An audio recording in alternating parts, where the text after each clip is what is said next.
Hey there, I am Sarah Dandashy from Ask a Concierge, and you are listening to From the Heart with Ed Hart.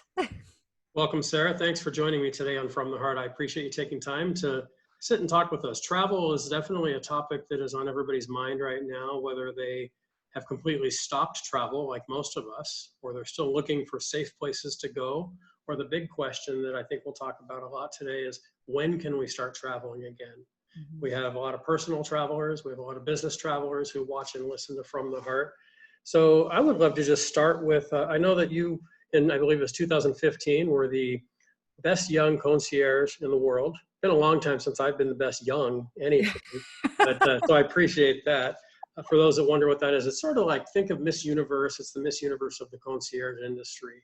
I'd love to just dive right in and find out, how did you, first of all, tell us about that award, that best young concierge in the world. Who gives that award? What's the story behind that? Yeah, well, first of all, thank you for having me on. Pleasure. So to give you some backstory on that particular award, so I have been a hotel concierge for over 15 years, and I worked in fancy hotels, five-star hotels, for nearly 2 decades, which as I was doing the math on that, I'm like, oh my gosh, can I actually say that I've done something for nearly 2 decades? That's crazy. But yeah, so I've definitely have lived a good amount of my life in hotels and working in hotels. And within, if you've ever been to a fancy hotel, you might go up to the concierge, or you might walk past the concierge desk. And if you ever see somebody with gold keys on their lapels, that means that they are part of an elite organization of concierge. And it's called Les Clés d'Or, which is French for meaning the gold keys. And it is this historic organization that's been around since the 50s, formally. And that's how you know that you're dealing with a professional. And I happen to be part of that organization.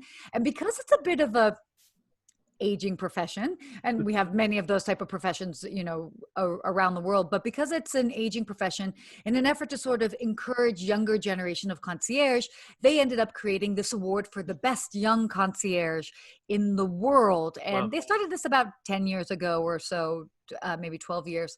And so basically this organization, it is international. So then you have different chapters, which are certainly divided up by countries. Naturally, I'm within the U.S. chapter. Sure. And so the U.S. ended up in 2015, ended up choosing me to be their representative or their nominee.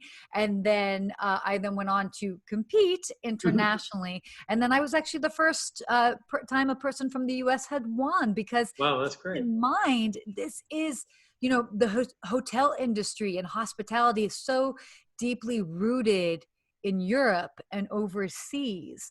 And so even though, for example, the US might be the largest chapter, as far as internationally, it's got this legacy to it that's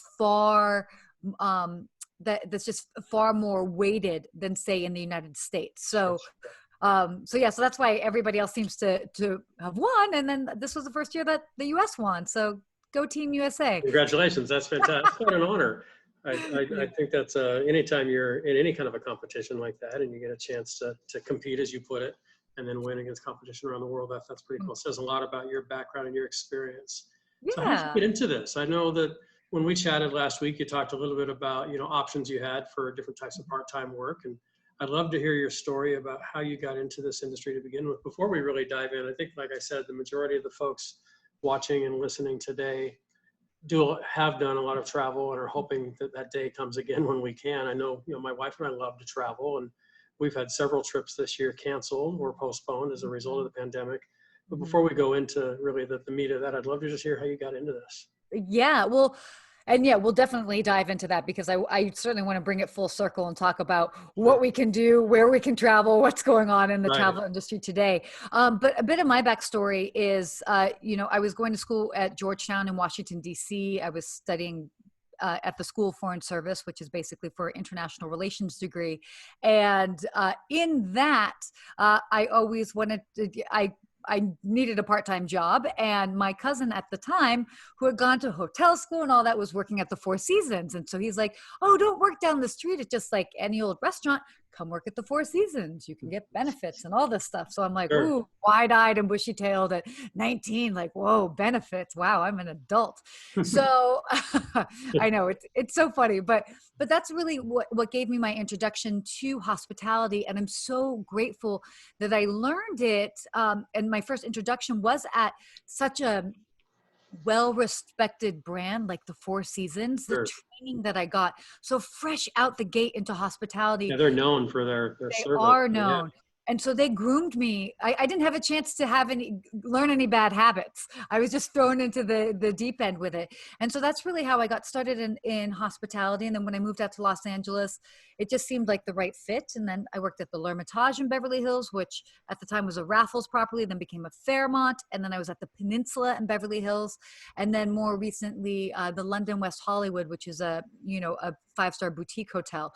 So it's been a really interesting journey and sort of a happy accident. And then as I've created my online brand as well too, I've been able to, as I like to say, go beyond the desk. So Sure. you don't see too many traditional hospitality people with maybe as much of an online presence as what I've sort of created over the years. So that's been an exciting journey. And I love to get to talk to travelers, whether it's in person at a hotel or, online as well.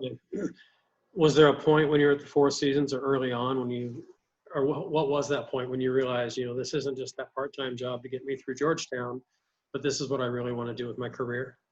It wasn't really, I didn't really feel that at Georgetown. It was definitely part-time, or not part-time, but it was definitely like, oh, this is just like the day job. But I also knew I was pretty good at it. Mm-hmm. It was when I moved to Los Angeles and I actually had applied because my background was more in food and beverage. I'd been a bartender, cocktail server, hostess.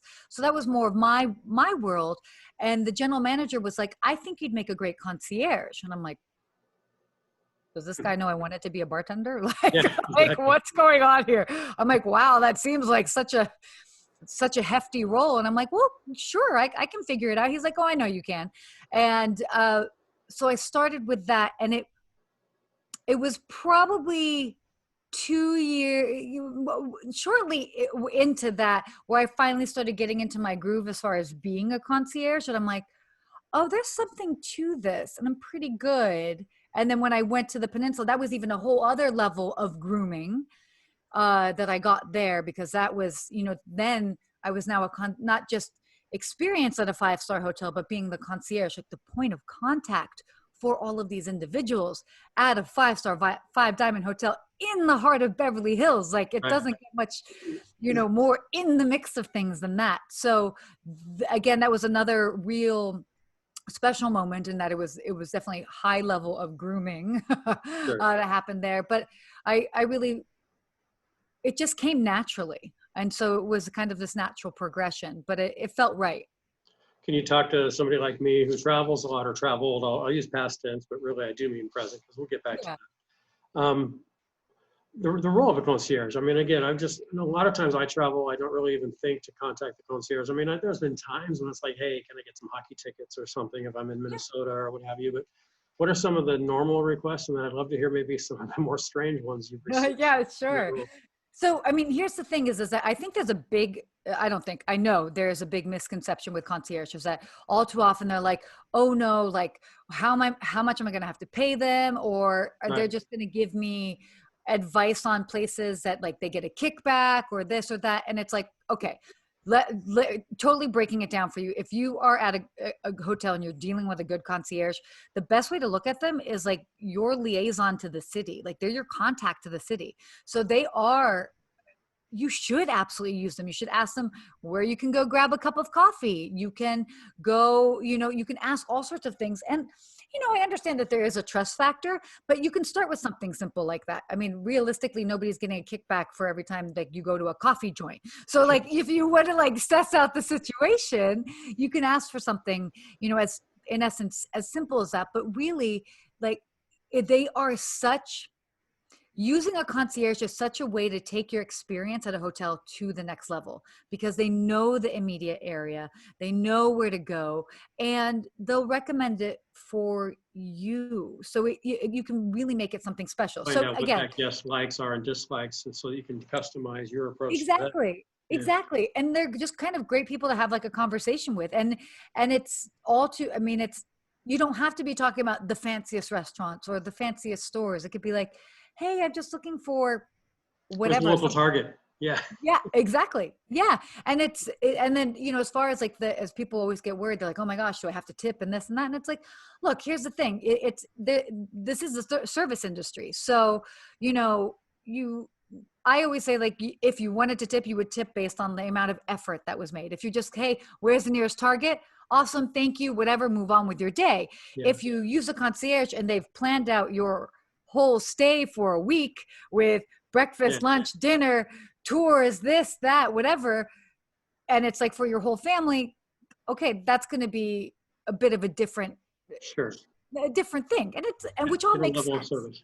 Exactly. But one doesn't need to feel intimidated to use a concierge if they're not asking for all of that. You can just ask for the simple things. You can just be like, hey, I need to get like a flannel shirt. Where could I get one of those? I know it's summertime, but where would I find a flannel shirt now, or whatever it is? And so the normal sort of requests are definitely, restaurants, tours, tickets, car rentals, sightseeing options as far as like where to go. You can even ask them how best to plan your day. You know that you have to go to 5 different places, but you don't know the city. You can be like, hey, these are the 5 places I need to go to. Map it out a little bit. What's the best way to tackle that? Absolutely. Yeah. I'm looking for this like really rare type of wine. Do you happen to know a cool wine store nearby that would most likely have this? A good concierge will not only be like, oh yeah, I think I know a store. They'll pick up the phone and call so that you know that it's at the store before you go. Yeah. And oftentimes you're calling somebody that you know because you've built those relationships with those places. Exactly. And so I mean, yeah, is there an element of, that you're basically tapping into all of their network of individuals as well. So it's great. Now, as far as unusual requests that we can talk about. Yeah, I know. No, of course. I mean, it honestly, gosh, it runs the gamut. I mean, we did have a family from the Middle East. They would come every summer, and one summer they came and they wanted to get a dog, a puppy, and so they bought a puppy. It was a miniature, I don't know, something, a miniature something. They got it, then they had the puppy. Then it was like, cool, we need to train the puppy, and it's like, awesome. So next thing you know, we're helping like get training for the puppy. Oh, the puppy needs shots. Okay, great. This is where you'll have to go to the vet. Oh, cool. Now we've just spent a month here. We need to fly back with the puppy. Can we make sure that the puppy has all the things it needs to fly back with us to where we're going to? So yeah, that's a bit more in depth. You could say. That's something you're going to do every day. No, I mean, some people, they're like, hey, I'm like in the States. I really need to do a driver's test. Like, where can I do a driver's test? To, people that are like, hey, I need help finding a home. Do you know any realtors? Gosh, I mean, really, it runs the gamut. Hey, I need to send something to, a family member who's passed away in Russia. Can you help me send flowers in Moscow tomorrow? I don't know. You name it. So no day is the same, I have to say. You triggered a memory too, or a thought. You mentioned Middle East, and I meant to start with just expressing my condolences. I know you have family over in Lebanon, and that may or may not have been impacted, maybe not directly, but certainly impacted by the explosion over there in Beirut. So everything okay with your family? Are you getting good, are you hearing back that everybody's safe? So everybody is safe. Thank you for mentioning that. So I know I don't look it, but I am half Lebanese. There you go. And so I do have several aunts and uncles, and even my stepmother they live in Beirut. And so thankfully everybody is okay. They all happen to be in a different room at the time of, I mean, obviously in their respective homes, but in rooms that, because basically how it tended to go in all of their homes, in the main living room area where they had big windows, all of those were blown in, but they happened to not be in the main room. So luckily they didn't get hurt at all. They have to deal with the other stuff, but at the end of the day, I think safety and health is number one. Absolutely. And then, so yeah, so thank you for bringing that up. It Well, is no, definitely. I wanted to mention that earlier. I actually had written that in a bullet point, but skipped over it. And No. also for me, I think is a good transition. So right now, obviously pretty much we're being told when and where we can travel and when, there's places I know, for example, I have a brother that lives in Hawaii, and if we chose to go visit him, at least weeks ago, there would be a quarantine if we flew to Hawaii. I don't know if that still is in effect as of today or not, but are there places that are actually more surprisingly safe to go to right now that you're hearing about that maybe I would think, wow, I would never go there? Or what's your take on what's happening as far as travel bans being lifted in various places that people tend to like to go? Yeah, well, so I mean, really what we're seeing, and I'm sure those that are avid travelers are certainly really dying to get out, are probably, sensing this or seeing this, but there's definitely this strong trend towards domestic travel, Sure. just with so many international travel bans. And yes, there are places that you can still travel to internationally, but just as far as all the different questionable aspects of those of traveling internationally. Are you going to be able to get a COVID test in time? Will the airline approve it? Will the destination approve it? So there's a lot of variables that's making international travel at this point in time a little bit less attractive than Sure. usual. So definitely a strong trend towards domestic travel. And that being said, road trips, because people are still on the fence when it comes to air travel, even if it is domestic. And even though studies and reports have come out that it's like, hey, if it's not as bad as what you might think, it definitely has a reputation hurdle that it's going to have to get over. Yeah. So what we're really seeing is obviously, the domestic, the road trips, outdoor destinations, a Yeah. lot of national parks. What I would recommend is to probably not go like with maybe the big ones, like, I mean, Grand Canyon, we all know Grand Canyon's amazing, by the way. Sure. But it's like everybody's going to go to the Grand Canyon. Yeah. So to think a little bit off the beaten path in regards to that. I personally just happened to go to Sedona not too long ago. And I mean, and it was kind of by chance. It was a place that was on my list, but I went in the middle of the week and it wasn't that crowded. We were just able to hike and do things outdoors. So you even had this sense of normalcy. Like it felt normal. You didn't feel like, oh, like what am I doing? Because in general, like if you're out and you're hiking, you're not really around people. So you don't, yes, you might have your mask with you, but you don't have to wear it the whole time While you're hiking. Yeah. Exactly. Yeah. So it was kind of refreshing to have a bit of something like that. And because I think so many people are flocking to some of these other destinations, that was such a perfect option. So for people that are going, definitely just or trying to figure out where to go, don't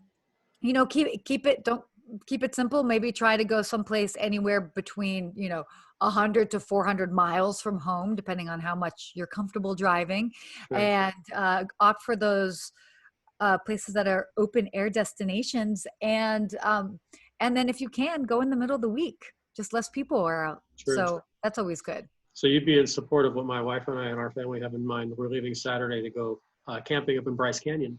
Oh, So definitely. we'll be just being outside for a week is going to be so wonderful.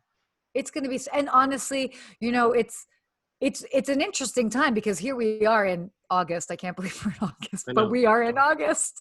And it's, wow, since March, what a time it has been. But there is still an element of, this is the traditional, tail end of summer, and people are still kind of taking those breaks. So even though I feel like we've sort of sputtered as Yeah. far as trying to like get things going, now people are just like, okay, I'm going to take a break. So things are slowing down. So definitely take advantage of that time. So some people listening have to travel because they're in an essential industry. I've read a few articles of people that some of their travel has actually gone up during the pandemic because maybe he or she is the CEO of their business and nobody else is traveling. So she or he is having to do all of it. Mm-hmm. Others are just traveling just because it's the nature of their beast and their profession. What types of, what types of advice would you give to them or to people who are now starting to get back into some of that business travel? The personal travel we'll talk about more, but Yeah. a lot of people are going to have to start traveling for business again. Any suggestions or things that you're seeing that are working? Well, it's interesting because I feel like the business travel is probably going to come back slower than originally and like anticipated. I think that that was the big thing that everybody's like, oh, and by the way, traditionally speaking, in what we've seen in times past, like when we had the recession in 2008, when we had 9/11, what makes this time different than those times is that at that time, business travel stayed pretty even. People were still traveling. And so that was a good basis for the travel industry. Whereas now it is all completely Yeah, decimated. sure. And with the liability with business travel, yes, it's not to say that some people won't still be traveling. Absolutely, some, depending on the nature of their job or their position, they will.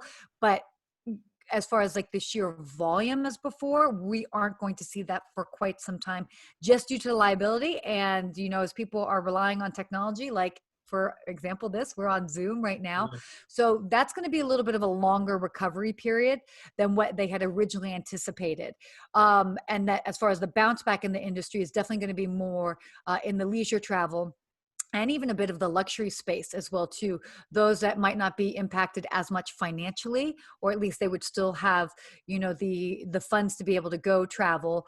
And so they have the funds, they have they have the time, and they're willing to kind of pay the extra dollar in essence for the cleanliness, the safety, and all of that. And luxury brands have really stepped up to the plate. In fact, travel brands in general have stepped up to the plate. So I just have to say a kudos across the board. You know, nothing's perfect, but they're all doing the best that they can given the You circumstances. think a lot of that is just because they're trying to find ways to entice people to still travel? Because you drive around. When we spoke last week, I told you about some of the hotels near where we are now that are Mm-hmm. just closed. Yeah. Oh, for sure. Well, here's the thing. I mean, take any business, doesn't matter what it is, something external happens, and the business that, you know, let's just say might normally operate between 90 and 100% is now, as far as like a demand, is now only having a demand of 3%. Like, really let those numbers sink in. Yeah. You you have to do something. You can't just sit there and be like, oh, well, we'll just wait. Like, you have to make decisions. And that's why certain places, and gosh, the nature of so many you know, hotels and different travel businesses are so different. So it depends on what works for them. But that's why so many of them did close, because they're like, it just we can't, it just makes no sense. We'll drive our business into the ground if we stay open. Or those that did stay open, they were in essence changing on the fly because they had to meet their guest needs that were there then and now in the middle of the pandemic. So you know, it's that's why I say it's like they've all done a really good job given the circumstances. And obviously there are specifics, you know, to each one, and, you know, depending on property, type of clientele, and all of that. But, you know, they've really they've stepped up to the plate because really, quite honestly, they've had no other choice. Their hand's been forced. Yeah, You exactly. deal with a lot of different industries, obviously, I know, depending on where you work and the requests that you receive. Hmm. I'm at a hotel right now. My wife and I shared with you and with our audience before that we've quarantined. We've had to be away from home for a little bit right now because of this. And ironically, I'm actually interviewing the International Concierge of the Year from the 13th floor of a hotel slash condo Oh, in Anaheim, perfect. near Disneyland. So I think of Disneyland because they're right here and literally outside our window. Mhm. What, from your expertise and experience and what you're hearing, needs to happen before we start getting, and I'm not gonna use the word normal because we don't know what normal looks like Yeah, anymore. there's no normal. And I know you don't have the expertise on when's Disneyland going to reopen. It's more the generic for the amusement parks and the ballparks and a lot of the other public places to reopen.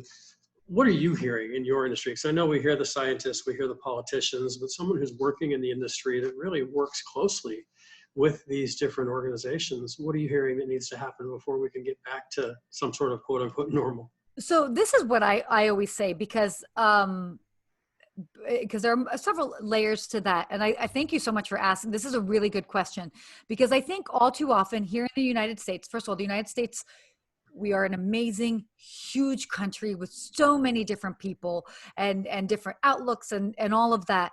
But with that, it we become a little bit siloed, in the sense that we're always just thinking about this, and it's our politics and this and that. Is this what's happening? Do we wear a mask? Don't we wear a mask? It's whatever it is, this conspiracy theory or not. Right. And I always just say, okay, well, we'll stop for a moment and let's look outside the US. Now, by all means, am I saying you can't do a cookie cutter, see what's working somewhere else and like cookie cutter and make it And then lay work it for here, yeah. us? Because there are very few places that are as big or as expansive as the United States. There's so, and I mean, even culturally speaking, Right. the US is based on the notion of freedom. So it's like there's certain things that we just as Americans just don't like really, we're like, whoa, that's my freedom. Don't come here. So we have to kind of take all of that into consideration. But what I always say is look and see who else is doing, how they're rebounding, and see how can we learn from that and see where they're having successes and what applies to us. Really, at the end of the day, whether it's through the use of wearing masks, whether it's a vaccine, whatever it is, at the end of the day, the only way to really kind of start that recovery process is that numbers just have to go down. Just has to flatten, as they say. Sure. Yeah, has to flatten and then like go down even more than flatten, like literally. And you know, we can even look at someplace like even like Los Angeles, and which had done such a great job at the beginning, but you know, they reopened when we were like getting 1,000 cases a day, versus you look at someplace like Spain, who was also a hot spot, hit very hard, Right. and they didn't reopen until they were getting like 100 cases a day. Sure. So it's looking at things like that, you know, to just kind of get an idea for a perspective. And it's not to say, and it's not to even get political or Right, anything. of course. Yeah. It really is to just like look and see what's happening. And so interestingly enough, I actually have a video coming out about this week, is that, so originally when all of this happened, you kind of have like the three areas of hotspots. You have China, the US, and they were like Europe, you know, basically Spain and Italy, in essence. So, you know, for example, Arne Sorensen, CEO of Marriott, came out to say, I anticipate the recovery in China and the US will be faster than Europe because we have a strong domestic travel base. And this was probably like in May that this came out. And very valid point. What it didn't account for is actual containment of the virus. Sure. And so where Europe has done a very good job as far as containing it, are there spurts of like, you know, flare-ups and arguably second waves or different waves? Sure. Well, guess what? We're also going to get those as well too. But like, that's just the reality and the nature of like the lifespan of the virus, is that we're going to have that. So what we've really found is that in places that have had, where centralized governments have had a stronger response to keeping people at home or staying, you know, whether it's like all of that, where there was a stronger response and a more unified response from the central government, is where numbers have gone down and businesses started to pick back up again. Sure, now, sure. We're still not back, you know, China and Europe aren't back there at the numbers that they need to be at, but they're definitely, their momentum to recovery is faster than our momentum to recovery. So what you're hearing from your clientele and from the people that you service, not necessarily the guests, but the businesses that you service, because you're serving them obviously as well. You're bringing business to them as a concierge in the role that you're in. Sounds like what you're hearing is that they anticipate, just as the consumer confidence goes up and we feel that we're safer going out. And that's why you're recommending more of these shorter 100 to 400 mile trips, because you're closer to home, fewer public restrooms and stores and restaurants to go into at that point. All of that. And here's, at the end of the day, it's, you know, I'm not saying to not travel. Right. Because I don't say that. I just say travel smart. Yeah. And do what you're comfortable with. I have friends that don't even go to the grocery store still. Right. Sure. And they have their food delivered to them. Reasons, whether they live with someone who's at risk or they're just feeling the risk or whatever. Exactly. And they have reasons. Whereas, you know, for me, it's like, I'll go to the grocery store. Sure. Yeah. And it's like, I wash my hands, I wear a mask, I do all the things that I should be doing. Mm-hmm. So it just all depends on your comfort level. But, and even, by the way, you know, even the travel industry is saying you can travel, just be smart about it, because they've done their part. Now, as travelers, as we start kind of getting back out there, we have to do our part and abide by the protocols and the requests that these businesses are asking of us, we need to play by the groundwork that they've laid down for us so that we can all get out of this sooner, Sure.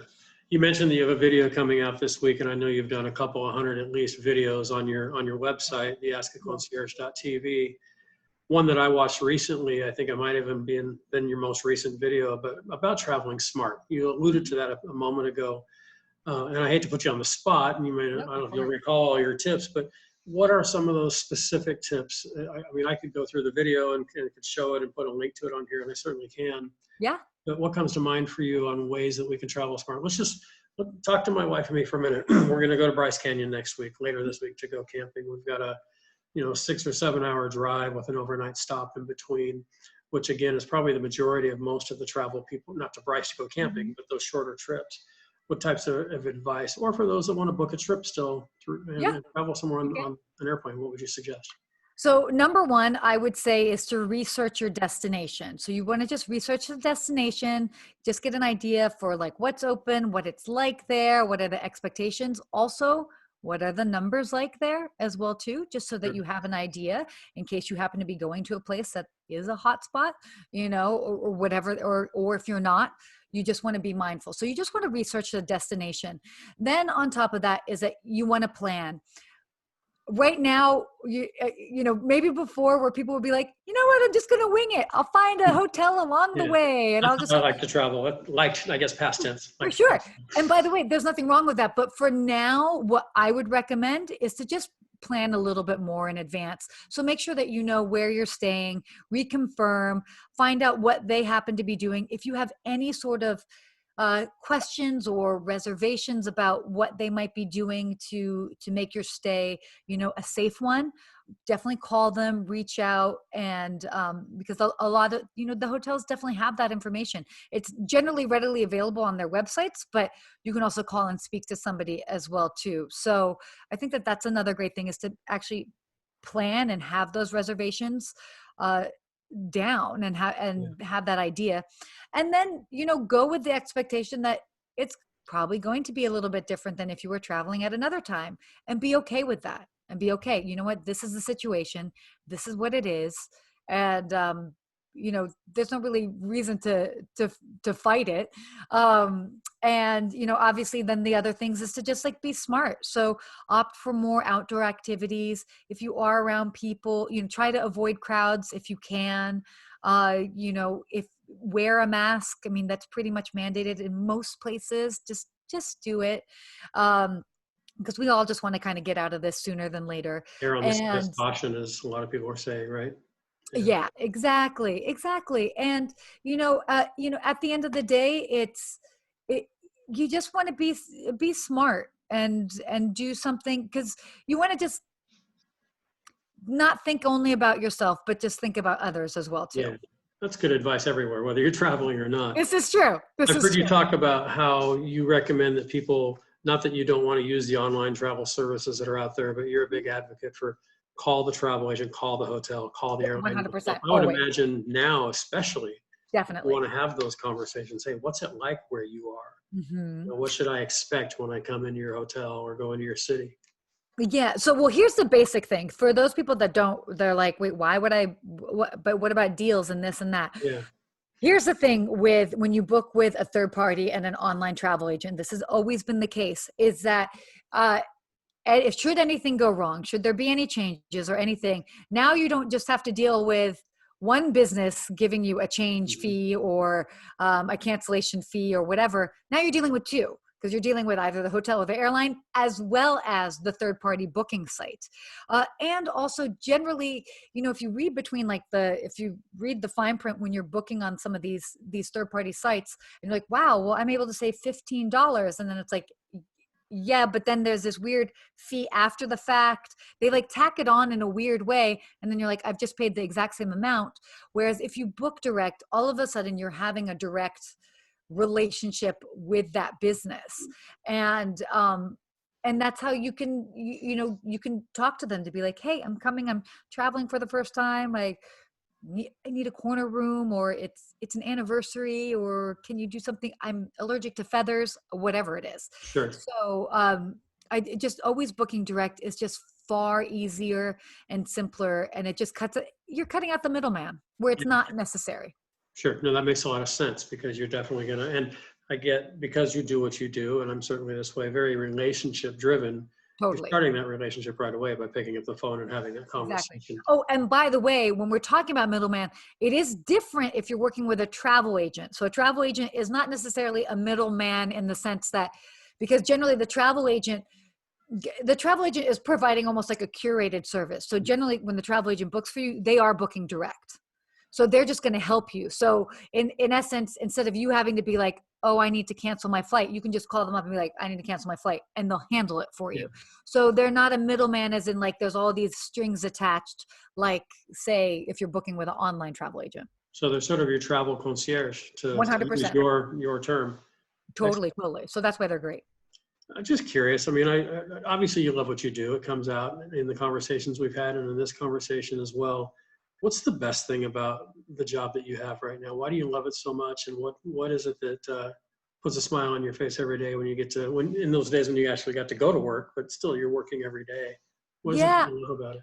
You know, for me, I love connecting with people, and that's and connecting with people from all around the world. That for me is what really gets it going. And whether it's within a hotel environment and I'm, connecting with travelers in that sense, or whether it's online and it's through, a conversation online with somebody on a different social media platform, uh, or, even like having doing a webinar series. I'm also, very active in the educational space in regards to this, but it's being able to connect with people just from around the world.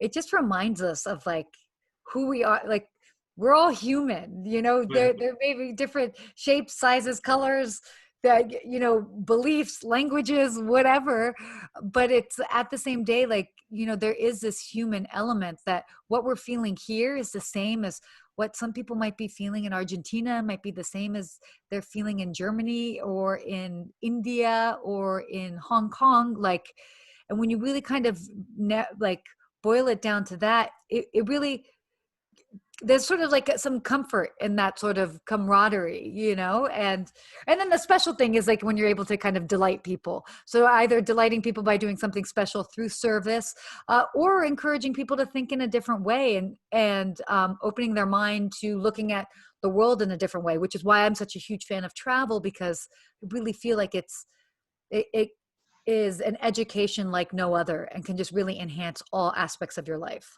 Yeah. So I'm the king of two-part questions. Yeah. Every time I ever do an interview, I always ask two parts. So part one is favorite place you've been. Part two is bucket list place that's next when the world is safe again and you can go anywhere you'd like. Okay. Okay. Favorite place.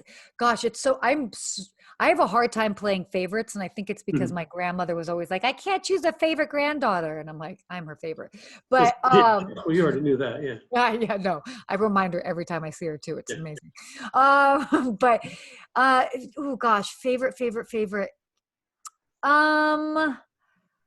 Goodness. Gosh, favorite is so hard. I'm not going to offend anybody here. No. No. It's not offending, because here's the thing. So I'm like the opposite sort of like, okay, what do? I help plan people's travels. When I travel, I don't plan anything, like aside from where I'm staying. Because you plan for a living, sure.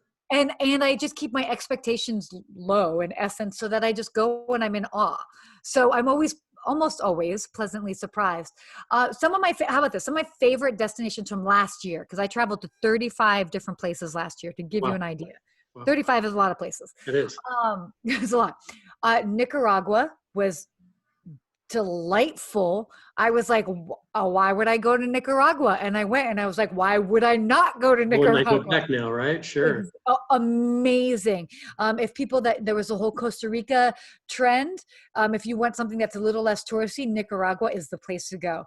Malta was also amazing. Again, when people think of going to the Mediterranean and it's like all the crowded beaches in the summertime in like Italy, go to Malta. And it's like, it's not necessarily as crowded, and the history of that island out of control. And I'm sorry, to be able to swim in the Mediterranean in the middle of the summer is pretty like next level. And it's not overly pricey, so that's another great option. And then I finally went to Southeast Asia for the first time last year, and that was Where'd you really, go?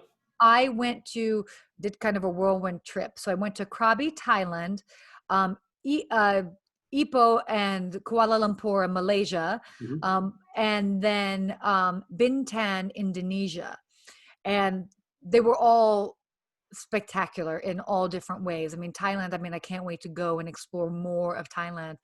I went And to Vietnam for the first time to Southeast Asia as well. I was in yeah, Vietnam or Saigon, and we took a study abroad group from Cal State Fullerton for 10 days. that And must have we been were, incredible. oh, it was amazing. And we were going to go the food, the culture, just waking up. It's like when I was in Australia back in 2002 and standing at the Opera House in Sydney. I truly felt like I was standing inside of a postcard. Right? And I had that experience a lot in Vietnam as well. Looking forward to going back. Oh, and that's the whole thing. It's like, that's why I'm like, I have a hard time saying one favorite place, because Okay. it's all of them are so magical in all these different ways. And yeah, so as far as bucket lists, There you go. okay, Morocco has been on my bucket list forever, and I don't know how. I keep like, the plans like almost happen and then they don't happen. So Morocco's on my bucket list. I would like to explore more of East Asia. I've never been to Mhm. Japan, oddly enough. Right. North. Um, and I've also never been to Turkey. I'd like to do that as well too. Nice. So all different places. So what about the domestic? Going back to your your advice of staying within, let's Oh, just round it up to 500 miles. Is there a place that's your next trip here locally that you'd like to go to, or maybe one of those you talked about Sedona, beautiful place. I've been oh many. my God. And that was on my bucket list, by the way. And I made that happen. So that I was like, if I'm able to make a bucket list travel destination happen during the pandemic, anybody can. So there's a Southern California family listening today that is looking at taking a 1 week vacation. Maybe in September when schools are sort of back in session online and it's less crowded and they can take the family, because now with online learning, we can take our kids anytime, Yeah. whether it's in a hotel or RV or wherever. They can be doing their online education from literally anywhere. Any suggested places that are close by that maybe people don't think about too often here? Ooh. I mean, I would, yeah, definitely I'd explore. So Utah's been a hot spot. A lot I've of been people hearing have it a been lot. going Yeah. up to Utah, a lot of people. So I think, being able to do that in general, it's like heading east from us.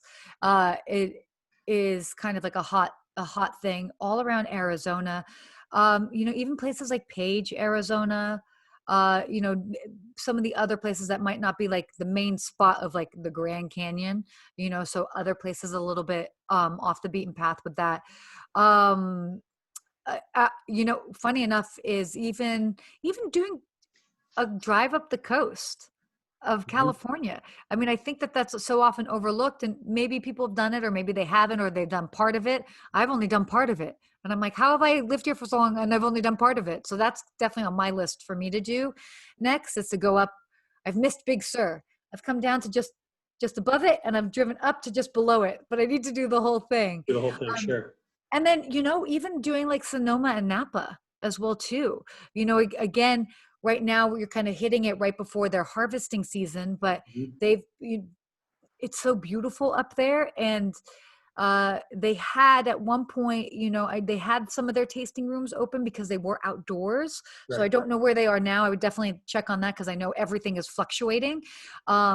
But that's also kind of a great spot to go to. The Redwoods, gosh, there's so much to go to. There you go. Well, this is becoming a travel podcast today. I love it because This is. so many of us love to travel. Like I said, whether it's a weekend getaway and a lot of the things that you've talked about are things that my wife and I have talked about doing as well. Certainly the Napa trip. You and I talked last week about going up to see our friends up at Yeah. Chickamauga as well. What would you tell the person who might be at Cal State Fullerton, where I work? We have a center for hospitality and tourism. Hmm. And I apologize, I probably got the name of that center wrong, but ultimately a lot of the students that attend Cal State Fullerton in that particular program are looking for that big opportunity to get into hospitality. What advice might you give that student, or maybe someone even younger, or someone even looking at potentially a career change to get into, whether it's being a concierge or just working in hospitality in general? So that's a great question. It's going to be difficult right now. I wish I could say, oh, it's super easy, but that would be a complete lie. So it is going to be challenging. That being said, hospitality and the travel industry will definitely come back. It's not going anywhere for good. Right. There's just, it's this rebound is just, it's going to be a little challenging. So that being said, I would say if you're looking to do it, know that it might be a little bit of a difficult time, but to not necessarily have that, don't lose hope, Mhm. but then also be open to maybe different positions within that industry. Because right now what we're seeing is, as you know, some of these places might slowly be bringing back people, traditional positions and roles might be slightly modified. So really be open, be flexible. Don't ever be like, well, that's not my job. Yeah. Anything is your job right now. It's like, oh, you need me to Lots go of clean different a hats room? that you got to put on, right? One, Absolutely. 100%. Exactly. So is to know that, you know, it is a challenging time, but to not be discouraged if, you know, if it's difficult to find a job right now, because those jobs will become available at some point. And quite frankly, I actually view the industry almost like a slingshot, you know, and so right now it's like being pulled back, pulled back, pulled back, Mhm. pulled back. And at some point, you know, you just have to be ready. Yeah. And it's going to Yeah. go. And for those that have stayed in the game or getting in the game or just like there, that are with it, when it shoots out, are going to do really well. So yeah, that's kind of my weird slingshot. I like that analogy because I always use the analogy of kind of, are you the front car of the roller coaster or the back car? Are you the first one down the hill, which also means you can be the first one back up, or are you the last? And I get that in the travel industry, it's probably somewhere in the middle. Because in Totally. a lot of places, we were told you're shutting down and literally fingers snapped and you're now working from home. Hmm. And like you said, there were still people traveling. There were people like, you know, a lot of my friends were not at home on 9/11 in 2001. So they eventually over days had to get home. Just Hmm. like with this, I'm sure people gradually got to the point where they're now home and working there. Yeah. To be curious to see. I've sort of asked this and we've addressed it a couple more questions, but this one is, what do you think the travel industry as a whole will look like? Let's say we get to the point where we're post-pandemic, we have a vaccine, this isn't really a concern anymore. What do you think it's going to look like? You know, definitely the cleanliness factor is going to be there and be very relevant. I think, especially, so I always say when anything sort of big happens, I always like, I rely on the short-term memory of people Mhm. because in Sure. general, Yeah. everybody has a short-term memory. But where this is going to be a bit different is as we do have waves and experience waves or experience an extended wave, an extended tsunami, Right. uh, it's going to stick with people a little bit more. So that short-term memory, it won't be as short. So people will definitely be mindful of it. So cleanliness will definitely be part of a new factor. I mean, I don't think that it's always going, you know, we're not always going to have, you know, plastic up, you know, Between between you and the cashier or yeah, whatever. the like the exactly the plexiglass. We won't always have to wear masks. You know, at some point that will be a thing that like we won't have to do anymore. So there will be. I think it's just we're going to be shifting far more towards, you know, space. You Mhm. know, like a sensitivity to space, and people that are willing to pay a little bit more, paying a premium for space. Sure. So whether it's more of like a private activity or just like, again, whether it's more space on a plane at an event, something like that. So I think that we'll be seeing a trend towards that. And then maybe I sound crazy saying this, but I do feel like down the line, a lot of things will go back to how they were, Mhm. in the sense that like, I mean, I'm talking about we have to really be over the pandemic, Sure. but I mean, life went back to some sort of sense of normalcy after the Spanish flu. You know, it's Exactly. gone back to some sort of normalcy after like different, granted, they haven't been as devastating as this We've or adapted post 9/11. I mean, before, if I wanted to take, you know, my wife to the airport on a trip, I could walk her to the gate. Now I drop her at the yeah, now curb. you can. So You know, yeah, so there so are we've definitely, adapted to those things. Yeah, and there will definitely, we can see, well, basically what I would say is that we'll see remnants of this. So like Sure. how with 9/11, now TSA screening, you can't walk people to the, that's a remnant of 9/11. Right. So I think we'll see, I don't quite know what that will be, whether it is the cleanliness factor, which is my gut, that there's an element of that, but I don't know if there's going to be, something else. But it'll be a remnant of it as opposed to a complete like 180, a totally Yeah. different experience. So my last two-part question, and then my final question. Sure. The last two-part is, what do you miss the most that you haven't been able to do these last 5 months? And you can be as specific about a unique experience or a restaurant or what have you. And what have you learned that you hope you will take with you? You talked about the remnants of the things that, that will be with us forever. Maybe the nice thing is the restaurants will be cleaner, the hotel, whatever it looks like. What have you learned that you hope to take with you personally as a result of this? Okay, so the two parts. So what I miss the most is I really miss like I miss the real human interaction. So Mhm. I'm single. I live by myself in Los Angeles. My family is not here, so I don't have my family nearby, Sure. and I haven't had a chance to go visit them yet. Uh, and even visiting certain friends has been significantly limited.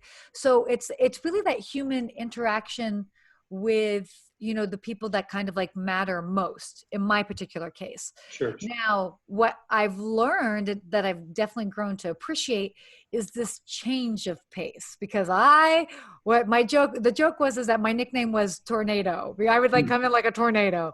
Yeah. I was like coming from the airport, putting on a suit, going to work, going from a meeting, like brushing my hair as I'm doing, like I was a tornado, in a The good queen of way. multitasking, right? You were doing a bunch of 100%. things all at once. Yeah. 100%.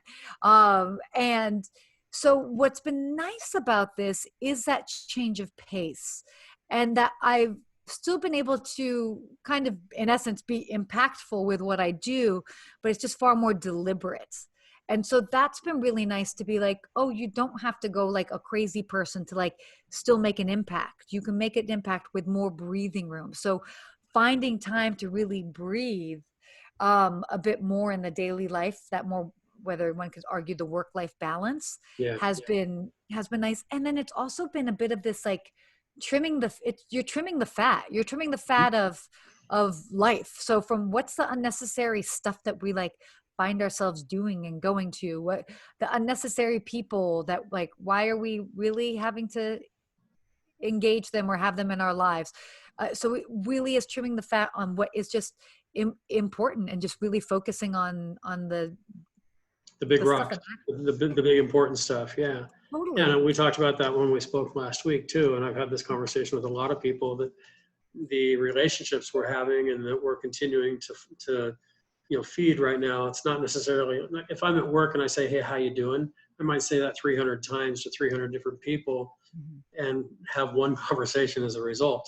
Yeah. Now, if I say, hey, Sarah, how you doing? We're now having an hour-long conversation or a 10-minute or whatever the case. It's more intentional, I guess, is the I'm 100%. hearing. I mean, even I'd see that at the grocery store. You'd see Mhm. people being like, how are you? Is everybody okay? How's your family? And it's like somebody that's like ordering like lunch meat from the counter, but it's, Yeah, whereas before it'd be like, I want a pound of turkey. Like now they're exactly. like, is everything okay? How are you feeling?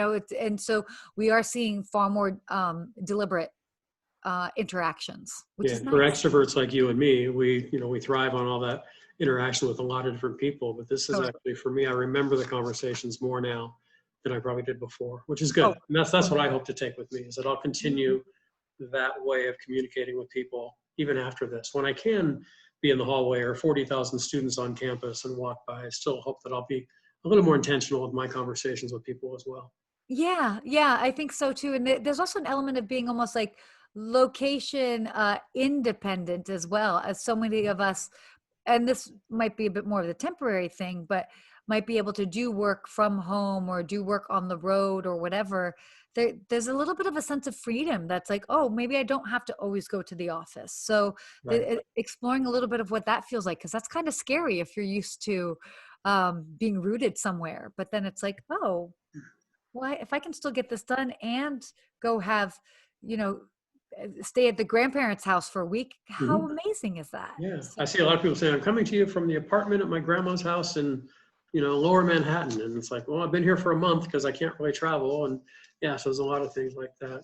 What's your goal for Ask a Concierge, and what's your vision for what that will be? And then I guess I lied a minute ago when I said that was my last two part.